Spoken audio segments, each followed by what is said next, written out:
Welcome to Imagine BL Story.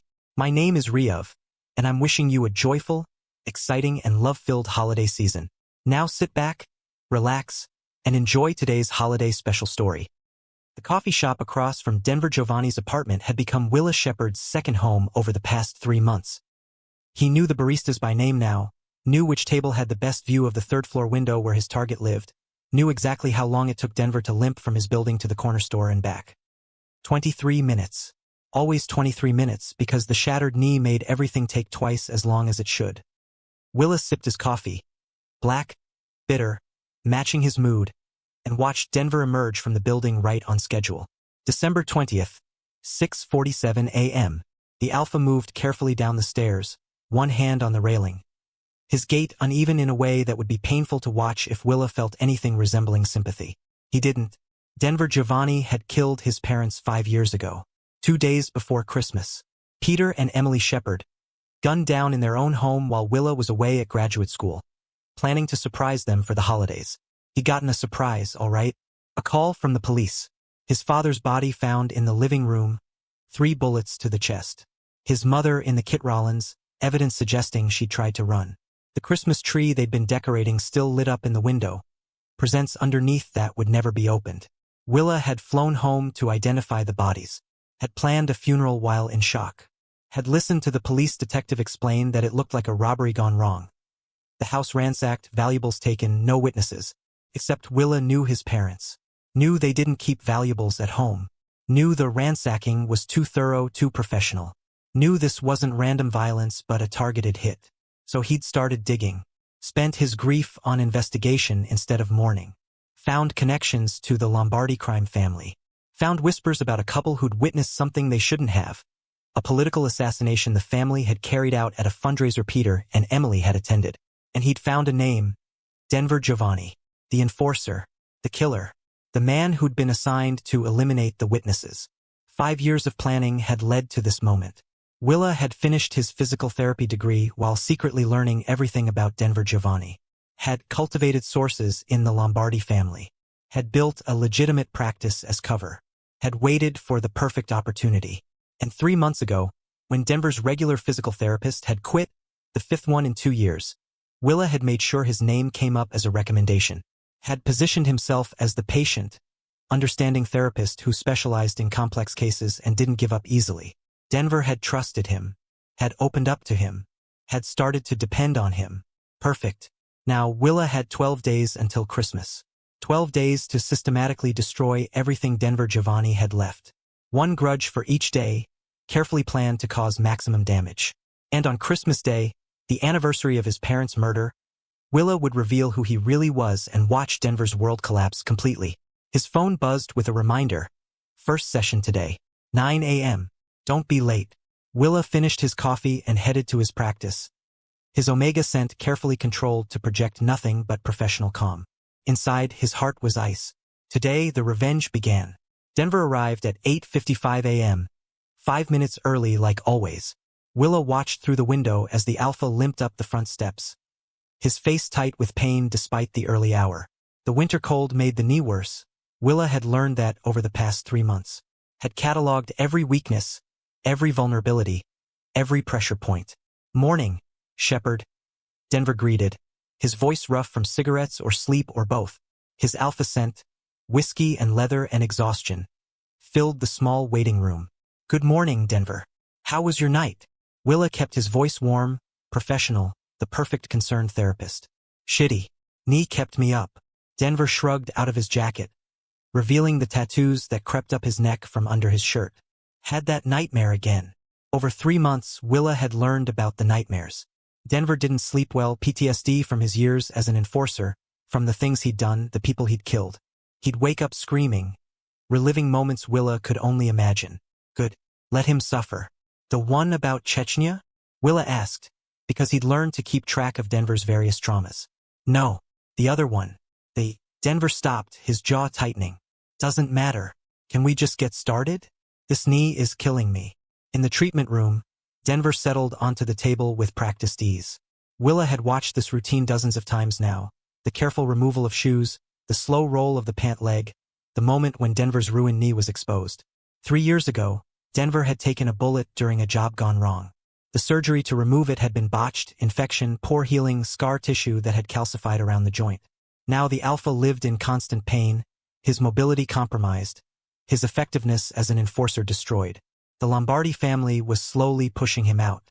Too injured to work, too much of a liability to keep around. Denver was trying desperately to prove he was still useful while also trying to transition to legitimate work. But he was failing at both. Willa had made sure of that. "How's the range of motion?" Willa asked, beginning his assessment. His hands were steady, professional, even as his mind catalogued weaknesses. "Same. Maybe worse," Denver hissed when Willa pressed on a particularly tender spot. "Jesus, Shepard, you trying to kill me? If I wanted to kill you, I'd use something other than physical therapy." The words came out sharper than intended, and Denver's gray eyes narrowed slightly. "You okay? You seem tense. Just focused. This is delicate work." Willa forced his omega scent to soften, to broadcast calm rather than the cold fury underneath. "I want to try something different today. More aggressive therapy. It's going to hurt, but it might help break up some of the scar tissue." "You're the expert." Denver lay back, closing his eyes. "Do what you need to do." What Willa needed to do was make the knee worse while appearing to help. Needed to work the scar tissue in ways that would cause inflammation and pain, set back healing rather than advance it. Subtle enough that Denver wouldn't notice, significant enough that the Lombardi family would see their enforcer becoming more useless by the day. He worked in careful silence, his omega biology fighting against his intentions. His instincts wanted to soothe, to heal, to ease the Alpha's pain. But Willa had spent 5 years learning to override instinct with choice, and he chose revenge. "Shepard," Denver said after 20 minutes of treatment. "Can I ask you something?" "Sure. Why'd you become a physical therapist? You're good at it, like really good. You could have done anything." The question caught Willa off guard. He'd prepared answers for 100 different questions, but not this one. Not the simple human curiosity about his life. "My father had chronic back pain," Willa heard himself say, the truth spilling out before he could stop it. "I watched him suffer for years. Watched him try every treatment, every therapy. Most of them didn't help. But there was one therapist, Dr. Rollins, who actually listened, who treated him like a person instead of a problem. Made his last years bearable." "Your father died?" "5 years ago. Both my parents." Willa's hands continued their work, steady despite the emotion threatening to break through. "Car accident." The lie came easily. He'd been telling it for so long that it almost felt true. Denver was quiet for a moment. Then, "I'm sorry. That's rough. Especially right before the holidays." "How did you know it was before the holidays?" "You get tense every time someone mentions Christmas. Your scent changes, goes sharper, colder. Figured you lost someone around this time." The observation was too accurate, too perceptive. Willa had thought he was hiding it better. "December 23rd, Willa said quietly. 5 years ago." "Shit. I'm sorry, Shepard." Denver's Alpha sense softened with genuine sympathy. "No wonder you hate this time of year." They finished the session in silence. When Denver left, limping slightly more than when he'd arrived, which meant Willa's sabotage had worked, Willa sat alone in his treatment room and tried to ignore the guilt creeping in around the edges of his rage. He killed them, Willa reminded himself. He took everything. He deserves this. But Denver's sympathy had felt genuine. His grief for Willa's loss had seemed real. It didn't matter. Monsters could fake empathy, could pretend to be human while destroying lives. Willa pulled out his phone and composed the first message. Anonymous, untraceable, sent to Lucia Giovanni's number. "Your brother Denver is more dangerous than you know. He's killed 47 people for the Lombardi family. He's currently under investigation. If you care about your children's safety, cut contact immediately. Evidence attached." He attached screenshots, Denver's arrest record, crime scene photos from jobs he'd worked, documentation Willa had gathered over months of investigation. Then he hit send. Grudge 1. Complete. Day 2. December 21st. Denver showed up to therapy red-eyed and devastated. Willa could smell it before the Alpha even walked through the door. His scent was sour with distress, his Alpha pheromones all wrong. When Denver entered, his usual careful composure was shattered. "You okay?" Willa asked, keeping his voice professionally concerned while his heart stayed cold. "My sister blocked me." Denver's voice was rough. "Won't answer calls, texts, nothing. Yesterday we were fine. Today she sends me this message saying she can't be associated with me anymore. That she has kids to protect. I'm sorry. Do you know what prompted it? Someone sent her information about my work. Details about things I've done. Things she knew about but never. Denver stopped, ran a hand through his dark hair. She's the only family I have left. My parents are dead. My brother OD'd 3 years ago. Lucia was it. And now, his voice cracked, and Willa watched the alpha struggle to maintain composure. Denver's scent was breaking, pure grief flooding the small waiting room, and Willa's omega biology responded involuntarily. His instincts wanted to comfort, to soothe, to ease the alpha's pain, wanted to cross the room and offer physical comfort. Let his omega pheromones calm Denver's distress. Willa shoved it down viciously. Maybe she just needs time. People get scared when they learn the full extent of dangerous work.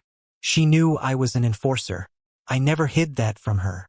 Denver sank into a chair, his ruined knee clearly bothering him. This is different. Someone gave her specifics. Showed her exactly what I am.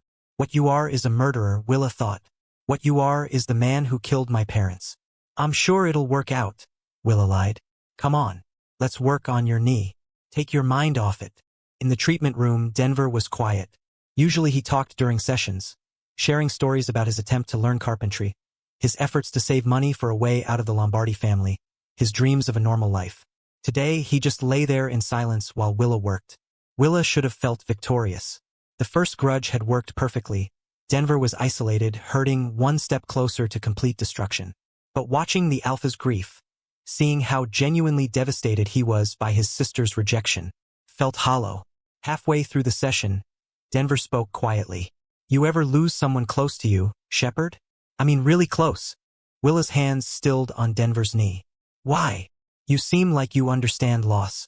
The way you don't try to fix it or make it better. You let it exist. Like you know there's no fixing some things. Because Willa did understand loss. Intimately, painfully, had been living with it for 5 years. Yeah, Willa said carefully. I've lost people.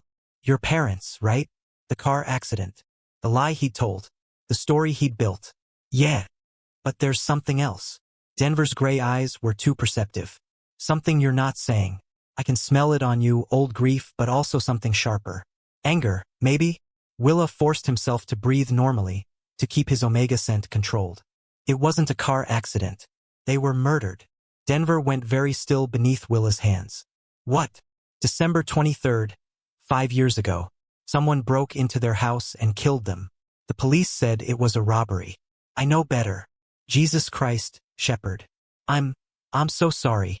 Denver's alpha scent flooded with genuine sympathy, and his hand came up before he could stop himself, reaching for Willa's arm.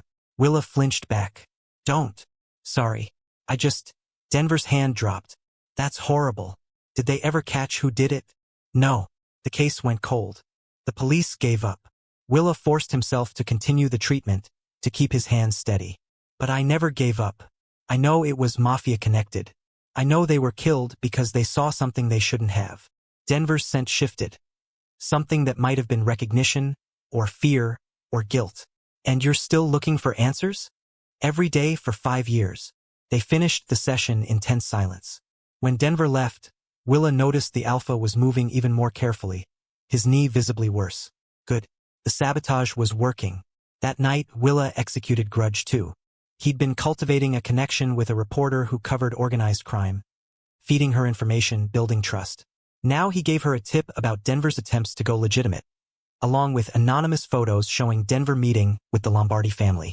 The headline would run tomorrow, former Mafia enforcer attempting to infiltrate legitimate businesses. Every carpentry client Denver had would drop him immediately. No one wanted to hire someone with active Mafia connections. Willa should have felt satisfied. Instead, he felt sick. Day 3, December 22nd. The surveillance started on day 3. Willa noticed them immediately when he arrived at his coffee shop. 2 men in a dark sedan parked across from Denver's apartment. Too obvious to be cops, too professional to be random. Lombardi family, keeping tabs on their failing enforcer. Denver noticed them too. Willa watched the alpha emerge from his building, saw him clock the surveillance immediately, saw the way his shoulders tensed and his hand automatically went to his waistband where he probably used to carry a gun. In the coffee shop, Denver was jumpy. His alpha scent was sharp with adrenaline and poorly concealed fear. "You're being watched," Willa observed when Denver sat down. "You noticed." Denver's eyes flicked to the window, tracking the sedan. "Hard to miss. They're not exactly subtle. They're not trying to be subtle. They're sending a message." Denver's jaw tightened. His hands wrapped around his coffee cup like he was trying to steal its warmth. "I'm a liability now. Too injured to work, no too much to let go. They're deciding whether to keep me on retainer or retire me permanently." "Retire you? Kill me." Denver said it flatly, like discussing the weather. "That's how the Lombardi family handles liabilities. Can't have former enforcers walking around with decades of secrets in their heads." The casual way he discussed his own probable murder made Willa's Omega biology scream in protest. This wasn't supposed to happen. The plan was to destroy Denver's life, isolate him, make him suffer, not get him killed by his own organization. "What are you going to do?" Willa asked, his voice tighter than he'd intended. "I don't know. Try to prove I'm still useful, maybe. Take a few jobs to show I can still work." Denver gestured to his knee. "If you can get this fixed enough that I can move right, I might have a chance. Jameson Lombardi, the Don, he's old school. Values loyalty and results. If I can deliver results, maybe he'll let me live." The irony was brutal. Denver was asking Willa to help him, to heal him, when Willa's entire plan was to make him worse, to destroy what little he had left. And if Willa succeeded, Denver would die. "I'll do what I can," Willa heard himself say. Denver's smile was grateful, hopeful. "Thanks, Shepard. You're the only person who hasn't given up on me." The guilt hit like a physical blow. That morning's therapy session was different. Willa had planned to continue his sabotage, work the knee in ways that would cause inflammation, set back healing. But watching Denver's careful hope, seeing how much the alpha was counting on improvement to literally save his life, Willa couldn't do it. He treated Denver properly, genuinely, used techniques he'd been withholding, worked on the scar tissue in ways that would actually help rather than harm. Denver noticed immediately. "That feels different. Better. Somehow." "New technique," Willa lied. "Focusing on the deep tissue inflammation. It's working. God. Shepard, it's actually working." Denver's alpha scent lightened fractionally, hope bleeding through the fear. First time in months, the pains actually decreased during a session instead of getting worse. Because Willa was actually trying to help instead of harm. Because beneath the grief and rage and need for revenge, Willa was still a healer, and his Omega biology wouldn't let him deliberately hurt someone who trusted him, even if that someone had killed his parents. After Denver left, Willa sat in his treatment room and had a crisis. His revenge plan was falling apart on day 3. He was supposed to be making Denver's life worse, not better. Was supposed to be destroying him, not healing him. But he couldn't shake the image of Denver discussing his own murder with resigned acceptance. Couldn't forget the alpha's gratitude, his hope, his desperate attempt to survive. "He killed your parents," Willa reminded himself viciously. "He murdered them in cold blood. He deserves everything you're planning and worse." But the mantra was starting to sound hollow. Willa forced himself to continue. Grudge 3 was already in motion. The news article about Denver's Mafia connections would run tonight. By tomorrow morning, every legitimate client Denver had would drop him. And Willa would watch it happen and feel, what? Victorious? Satisfied? He didn't know anymore. That night, Willa couldn't sleep. He lay in bed staring at the ceiling, thinking about Denver's face when he talked about his sister, about the alpha's careful hope when the therapy had actually helped, about the surveillance car and the casual discussion of murder. Around 2 a.m., Willa's phone buzzed. A text from an unknown number. "Shepard, it's Denver. Got your number from the client file. Sorry to text so late. Can't sleep. Knees killing me and the nightmares are bad tonight." Willa stared at the message for a long moment. He should ignore it. Should maintain professional boundaries. Should definitely not engage with his revenge target at 2 a.m. He typed back, "What do you need? Just, can I call? I know it's unprofessional, but I don't have anyone else to talk to. Not anymore." Willa's finger hovered over the phone. Then, okay. Denver called immediately. His voice was rough, exhausted. "Thanks. I needed to hear a human voice. Someone who doesn't want me dead." "What happened?" "Nightmare. The bad one. The one about..." Denver stopped. There was this job. 5 years ago. They wanted me to kill a couple. Civilians. Wrong place, wrong time, saw something they shouldn't have. Willa's entire body went cold. What? I went to their house. It was 2 days before Christmas. They were decorating their tree, wrapping presents. Completely unaware they were about to die. Denver's voice cracked. I stood outside that window for 20 minutes. Watched them laugh, watched them live. And I couldn't do it. Willa couldn't breathe. Couldn't think. Couldn't process what he was hearing. I refused the job, Denver continued. Told Jameson I wouldn't kill civilians. That I had limits. He was furious. Said I was getting soft. But I couldn't kill people for just being in the wrong place. What happened to them? Willa forced the words out through a throat gone tight. Jameson sent someone else. Carlo Russo. His nephew. A kid. Barely 21. Eager to prove himself. Denver's breath was harsh on the line. Carlo killed them both. Made it brutal. I've carried that guilt for 5 years. If I'd been stronger, if I'd done it quick and clean, they wouldn't have suffered. They'd still be dead. But at least it would have been fast. Willa dropped the phone. Denver Giovanni hadn't killed his parents. Denver had refused to kill them. Someone else, Carlo Russo, had pulled the trigger while Denver was on record as refusing to kill civilians. 5 years. 5 years of planning revenge against the wrong man. Willa picked up the phone with shaking hands. Denver. That couple. What were their names? I made myself forget. Trying not to personalize victims is how you survive this work. But I remember their last name. Shepard. The world tilted. Shepard? You still there? I have to go. Willa's voice didn't sound like his own. Wait, are you okay? Your voice. Willa hung up. Stared at his phone. At the ceiling. And nothing. Denver Giovanni hadn't killed his parents. Denver Giovanni had tried to save them. And Willa had spent 3 months torturing an innocent man. Day 4, December 23rd. Willa didn't open his practice on December 23rd. Couldn't. It was the 5-year anniversary of his parents' deaths. And he'd just discovered that everything he'd believed for 5 years was a lie. He sat in his apartment with his research spread across every surface. 5 years of investigation, planning, preparation. All of it targeting the wrong man. Denver called 6 times. Texted 12. Each message more worried than the last. Shepard, please answer. Did I say something wrong? I'm sorry if talking about that job upset you. I know it's dark. Please just let me know you're okay. Willa couldn't answer. Couldn't explain. Couldn't process the magnitude of what he'd done. Around noon, someone knocked on his door. When Willa didn't answer, the knocking became pounding. Shepard, I know you're in there. Your car's outside and I can smell your scent through the door. Open up or I'm breaking it down. Denver. Willa opened the door to find the alpha standing in the hallway. Concern written all over his face. His scent anxious and protective. You look like hell, Denver said. What happened? Are you sick? Hurt? Willa's voice broke. I'm the worst person alive. What? Shepard, you're... My parents. Peter and Emily Shepard. The couple you refused to kill. That was them. Denver went absolutely still. All the color drained from his face. His alpha scent flooded with horror and recognition. No, Denver whispered. No, you can't be. Their son. I'm their son. Willa's omega scent was breaking, flooding the hallway with grief and shame. I've spent 5 years thinking you killed them, planning revenge. I became your physical therapist to destroy you.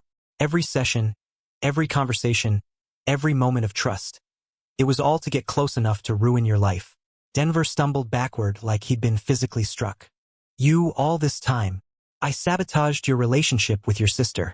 I tipped off the reporter about your Mafia connections. I was making your knee worse instead of better. I've been systematically destroying everything you have left. Willa was crying now, his omega biology screaming at him for hurting his alpha even as his conscious mind reeled.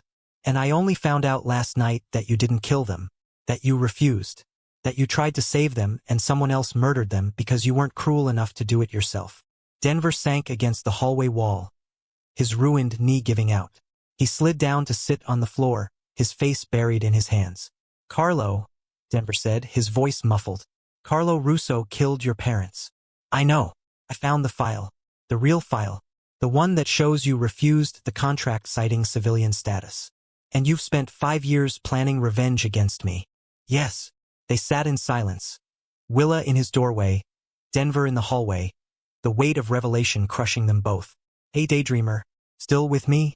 If yes, then tell me. What's your favorite Christmas food or holiday dish? I'll be waiting in the comments. Now let's continue. Finally, Denver looked up. His gray eyes were wet. Did it work? Am I destroyed enough? Denver. No, seriously. You spent 3 months on this. You planned it for 5 years. Did you get what you wanted? Denver's laugh was bitter, broken. My sister won't speak to me. I've lost all my legitimate work. My knee is fucked beyond repair because you were sabotaging my only therapy. The Lombardi family is about to kill me because I'm too useless to keep around. Is that enough destruction? Or should I make it easier and just kill myself? Stop. Please stop. Willa crossed to him, sank down beside him in the hallway. I'm sorry. I'm so sorry. I was wrong. I destroyed an innocent man because I was too consumed by grief to investigate properly. I'm not innocent. Denver's voice was flat. I've killed 47 people, Shepard. I'm a monster. I deserve everything you did and worse. You refused to kill civilians. You have limits. You tried to save my parents. But I didn't save them. They still died. Because I was too weak to do the job myself. Too weak to protect them. Too weak to do anything but walk away and let someone worse take over. Denver's alpha scent was breaking, pure self-loathing flooding the space. I've carried that guilt for 5 years. Your parents haunt me more than any of the people I actually killed. Willa's Omega instincts were screaming at him to comfort, to soothe, and for once he listened. He reached out carefully, telegraphing the movement, and took Denver's hand. The Alpha flinched but didn't pull away. You're not responsible for what Carlo did, Willa said quietly. You refused an immoral order. That takes strength, not weakness. Tell that to your parents' ghosts. My parents would have thanked you for trying. They were good people. They would have understood you were trying to do the right thing in an impossible situation. Denver looked at him, really looked at him. Why are you being kind to me? I'm the reason you became an orphan. I'm the job that got your parents killed. Because you're not the monster I thought you were. And I'm so tired of hating, of planning revenge, of letting what happened to them destroy me too. Willa's voice broke. I want to stop. I want to help you instead of hurt you. If you'll let me. Help me? Denver's laugh was hollow. Shepard, I'm a dead man. The Lombardi family is going to kill me. My knee is destroyed. I've got nothing left. You've got me. If you want me. Denver stared at him. You're serious? Yes. After everything I didn't do. Everything I failed to prevent. You're offering to help me? After everything I did do, everything I destroyed deliberately, you should be throwing me out of your life. But you're still sitting here talking to me. Willa squeezed his hand gently. We're both broken. We're both carrying guilt. Maybe we can be broken together. Denver was quiet for a long moment. Then, I forgive you. What? I forgive you for the sabotage, the revenge, all of it. You thought I killed your parents. That's understandable. I'd do worse if someone killed my family. Denver's thumb stroked across Willa's knuckles. And I don't blame you for hating me. I hate me too. Don't, Willa said fiercely. Don't hate yourself for trying to be human in an inhuman situation. Then don't hate yourself for trying to get justice for your parents. They stared at each other. Two broken people recognizing each other in the wreckage, choosing understanding over more destruction. What do we do now? Willa asked. I don't know, but maybe we stop destroying each other and start trying to survive together. Denver's smile was tentative, broken. We're both fucked up, both carrying guilt, both barely hanging on. Might as well hang on together. Together, Willa agreed. Denver pulled him close then. Careful, gentle, giving Willa every chance to refuse. When the Omega didn't pull away, the Alpha wrapped him in a hug that felt like safety and grief and possibility all tangled together. They sat in the hallway for over an hour, holding each other, both crying, both beginning the impossible work of forgiveness. Days 5 and 6, December 24th to 25th. The next 2 days were a blur of revelation and rebuilding. Willa canceled all his other appointments and focused entirely on Denver. Not as a revenge target, but as a patient, really treating the knee for the first time, using every technique he'd been withholding, working to undo 3 months of sabotage. It was slow, painful work. Years of poor healing plus 3 months of deliberate damage didn't reverse overnight. But gradually, incrementally, Denver started moving better. It's actually working, Denver said on Christmas Eve morning, his voice filled with cautious wonder. He was walking across Willa's apartment. Still limping, still in pain, but better. Noticeably better. I can put weight on it without wanting to die. We're undoing 3 years of damage plus my sabotage. Give it time. Willa adjusted the ice pack on Denver's knee. But yes, it's working. They'd spent the night at Willa's apartment. Safer than Denver's place with the Lombardi surveillance. Denver had slept on the couch despite Willa's offer of the bed. His alpha instincts demanding he not impose despite everything. Around 2 a.m., Willa had woken to screaming. He'd found Denver in the throes of a nightmare. Thrashing on the couch, shouting in Italian. His alpha scent flooding with terror and guilt. When Willa had tried to wake him, Denver had nearly struck him. His eyes wild and unfocused. Denver, you're safe. You're at Willa's apartment.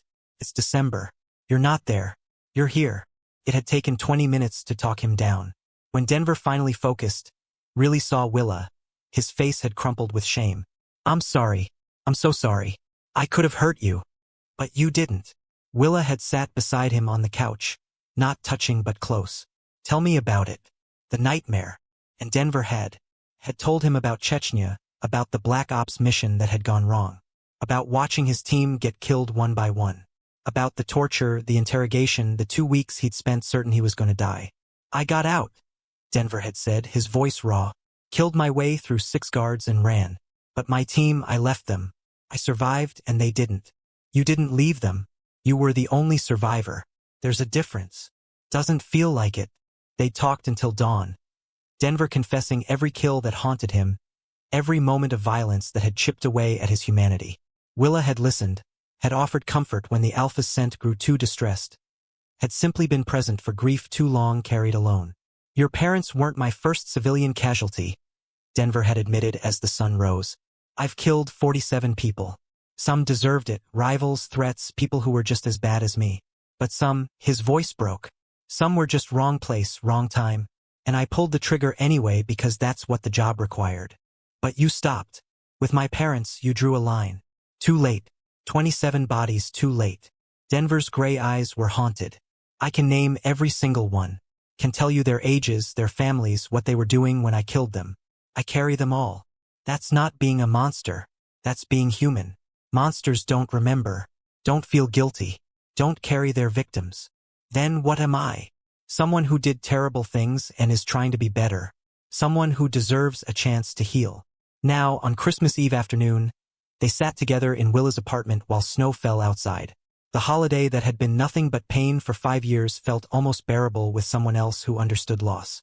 I should try calling Lucia, Denver said, staring at his phone. It's Christmas Eve. Maybe she'll...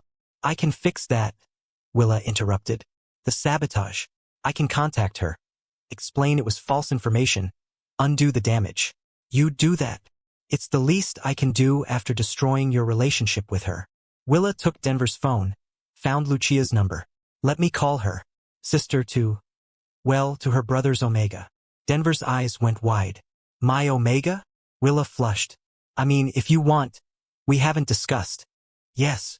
Denver's hand found his, squeezed gently. God, yes. If you'll have me. Broken knee, PTSD, death warrant and all. If you'll have me. Saboteur, revenge plotter. Person who tortured you for 3 months and all. And that was all the confirmation Denver needs before pulling Willa in for a kiss. It was tentative at first, testing, then deeper. Denver's alpha scent wrapped around Willa protectively, and Willa's Omega biology sang with satisfaction at finally accepting what it had been pushing for since the beginning. When they broke apart, both were breathing heavy, their scents tangling in ways that smelled like home and healing and possibility. Call my sister, Denver said. Please. I want her to know I'm trying to get out. That I found someone who makes me want to be better. Willa called. Lucia answered on the 3rd ring, her voice wary. Who is this? My name is Willa Shepherd. I'm your brother Denver's physical therapist. And his partner.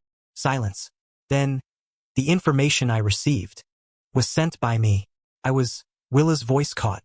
I was trying to hurt your brother because I thought he'd done something terrible. I've since learned I was wrong. The information was real, but the context was manipulated. Denver is trying to leave that life. He's trying to be better. And he misses you desperately. More silence. Then, quietly, "Is he there?" Willa handed the phone to Denver, watched the alpha's face transform when he heard his sister's voice. "Luce? I'm so sorry. I'm trying to get out, I swear. I'm trying to." His voice broke. "I miss you. I miss your kids. I miss being part of a family." Willa gave him privacy, stepped into the kitchen to make coffee. When Denver joined him 20 minutes later, the alpha's eyes were red but his scent was lighter. "She's willing to talk. Not ready to see me yet, but she's willing to talk." Denver pulled Willa into his arms. "Thank you for fixing what you broke. For giving me back something I thought I'd lost forever. I'm sorry I took it in the first place. I know, and I forgive you. Now we need to figure out how to forgive ourselves." That night, Christmas Eve, they exchanged gifts despite neither having planned for it. Willa gave Denver a brace for his knee, professional grade, custom fitted. Something he'd been working on for weeks despite his revenge plans. "For when you're ready to really walk again." Denver gave Willa a photograph.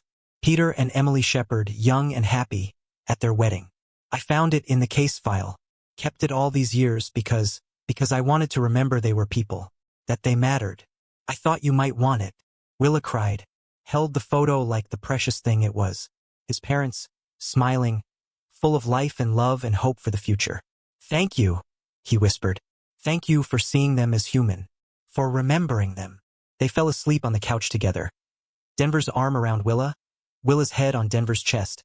Both of them breathing in sync while snow fell outside and Christmas arrived quiet and soft. For the first time in 5 years, Willa slept through Christmas without nightmares. Days 7 and 8, December 26th to 27th. The peace lasted exactly 2 days. On December 26th, Denver's phone rang with a number he couldn't ignore.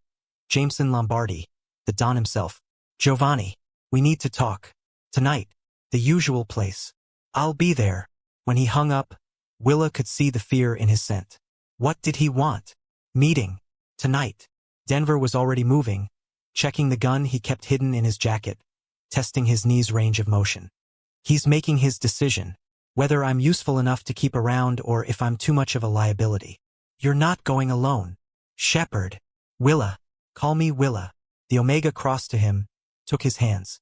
"And I'm not letting you walk into a potential execution without backup. You're a physical therapist. You don't know this world. My parents were killed by this world. I've spent 5 years studying it, learning it, preparing to destroy someone in it." Willa's voice was firm. "I know exactly how dangerous this is, and I'm not letting you face it alone." Denver searched his face, then nodded. "Okay, but you stay in the car. You watch from a distance. If things go bad, you drive away and you don't look back." "Like hell." "Willa, please. I can handle dying. I can't handle you dying because of me." They compromised. Willa would wait outside, armed, watching. If Denver didn't come out in 30 minutes, Willa would call the police and get out. The meeting was at a warehouse on the south side, classic Mafia territory. Isolated, easy to make bodies disappear. Willa parked a block away, watching as Denver limped toward the entrance. Inside, Jameson Lombardi waited with 3 of his senior enforcers. And there, standing at Jameson's right hand, was Carlo Russo. Willa's breath stopped. The man who'd actually killed his parents, standing there proud and untouchable. Through the partially open door, Willa could hear the conversation. "Denver, you're looking better. That therapist helping?" "Some. The knee's still fucked, but I'm mobile." Denver's voice was carefully neutral. "You wanted to see me, Jameson? I want to know if you're still useful. You've been a liability for 3 years. Can't fight like you used to. Getting soft. Refusing jobs. Questioning orders." Jameson's voice was cold. "Give me a reason to keep you alive. I can still do the work. Just need different assignments. Strategy? Planning. Things that don't require. I don't need strategists. I need soldiers. Carlo here." Jameson gestured to the younger enforcer. "He's a soldier. Takes any job. Doesn't ask questions. Gets results. That's what I value." Carlo smiled. "Unlike Denver, I don't refuse jobs just because the targets are civilians." Denver's scent spiked with anger. "You mean the Shepard job? The one where you tortured 2 innocent people because you could? Because you enjoyed it? I did what needed to be done. You were too weak. I was too human. Same thing in this business." Carlo stepped closer, aggressive. "You're finished, Giovanni. Everyone knows it. The great Denver Giovanni, reduced to limping around on a ruined knee, seeing a therapist trying to go legitimate. You're pathetic. Denver's hand moved toward his gun. Don't, Jameson commanded. Carlo, enough. Denver, here's the situation. You're out. Officially retired as of tonight. I'll give you a severance, 20,000, enough to disappear. In exchange, you keep your mouth shut about family business. Deal?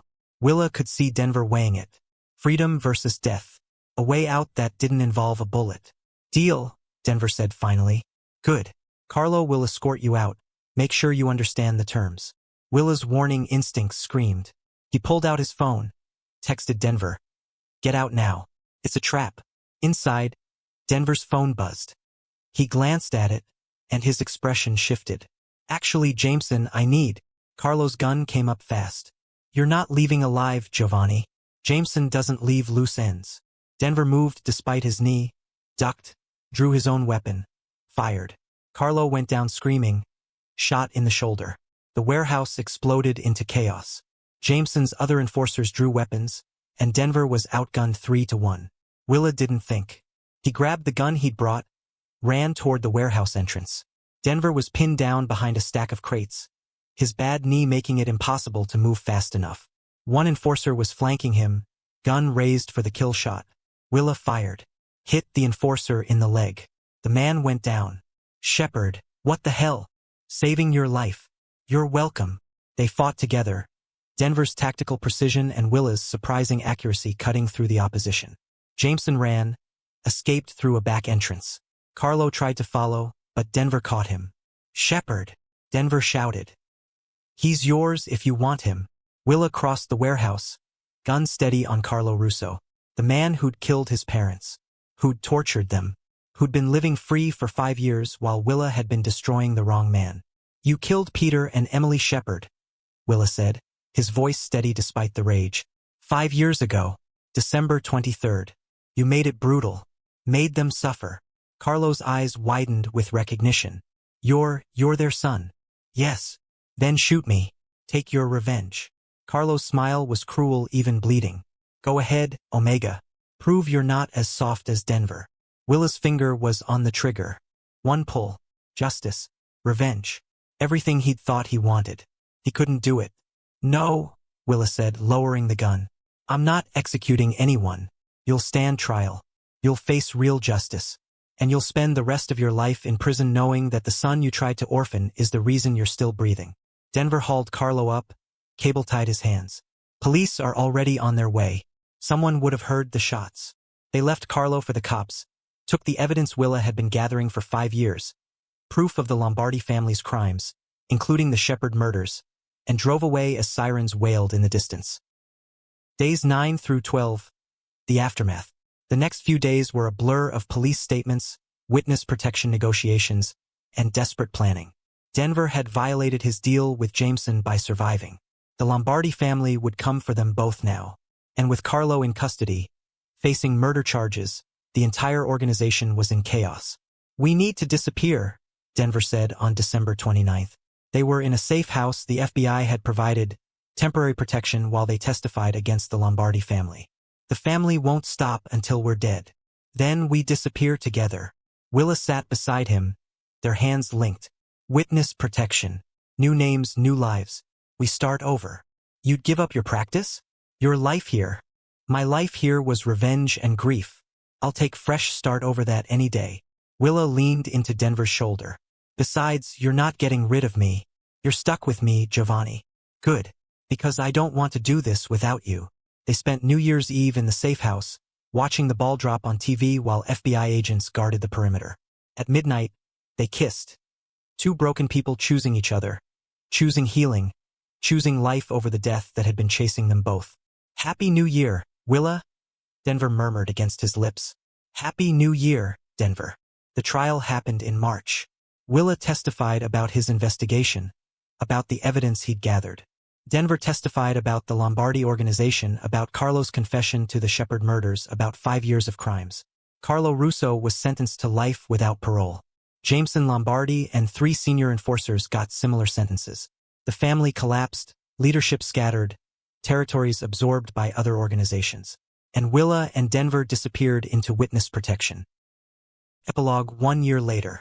The small town in Montana didn't ask questions about the two men who'd moved into the old craftsman house on the edge of town. Didn't care that one of them limped badly, or that the other ran a small physical therapy practice that saw mostly elderly clients with arthritis and old sports injuries, or that they were clearly bonded mates who preferred to keep to themselves. Denver Giovanni was now David Wright, carpenter, furniture builder, quiet man with a mysterious past who made beautiful things with his hands. Willa Shepherd was William Wright, physical therapist, small business owner, the Omega who'd somehow convinced his Alpha to leave whatever dangerous life he'd been living before. They had a routine. Willa worked mornings at his practice. Denver worked in his shop, building furniture that sold surprisingly well online. Afternoons, Willa treated Denver's knee. It would never be perfect, the damage too extensive, but it was better. Manageable. Enough. Evenings, they cooked dinner together, talked about their days, existed in the domestic peace neither had ever expected to have. Denver still had nightmares. Willa still grieved his parents. But they carried those wounds together, helped each other through the dark moments, and slowly, painfully slowly, began to heal. On Christmas Eve, 1 year after everything had fallen apart and come together, they lit candles for Peter and Emily Shepherd, for the 47 people Denver had killed, for the teammates he'd lost in Chechnya, for every victim of the violence that had shaped them both. "Do you think they'd forgive me?" Denver asked, staring at the candles. "Your parents. I think they'd thank you for trying to save them, and for loving their son." Willa took his hand. "They were good people. They believed in redemption. I'm not redeemed. I'm just less broken than I was. We're both less broken. That's enough." They stood together in front of the candles, two people who'd found each other through revenge and grief and the miraculous grace of forgiveness. "Merry Christmas, Willa," Denver said softly. "Merry Christmas, Denver." And as snow fell over Montana, blanketing the world in white like grace covering old sins, Willa and Denver sat by their Christmas tree, modest compared to what they'd left behind, but honest. Theirs earned through forgiveness rather than violence. Two former enemies, now mates, now partners, now family. Proof that Christmas miracles weren't about magic, but about choosing mercy when revenge would be easier. About offering forgiveness when hatred would be simpler. About believing that broken people could be made whole not through perfection, but through love. They stayed like that, wrapped in each other and in grace. As Christmas arrived quiet and soft, bringing with it not just the anniversary of pain, but the promise of healing. Not just the memory of what was lost, but the hope of what could still be found. And in a season that celebrated the greatest gift of all, love that transforms, redeems, and makes all things new, Willa and Denver were living proof that even the darkest stories could have the brightest endings. The end. Thank you for listening. If you enjoyed this story, let me know in the comments, and feel free to share it with a friend who might love it too. See you in the next story.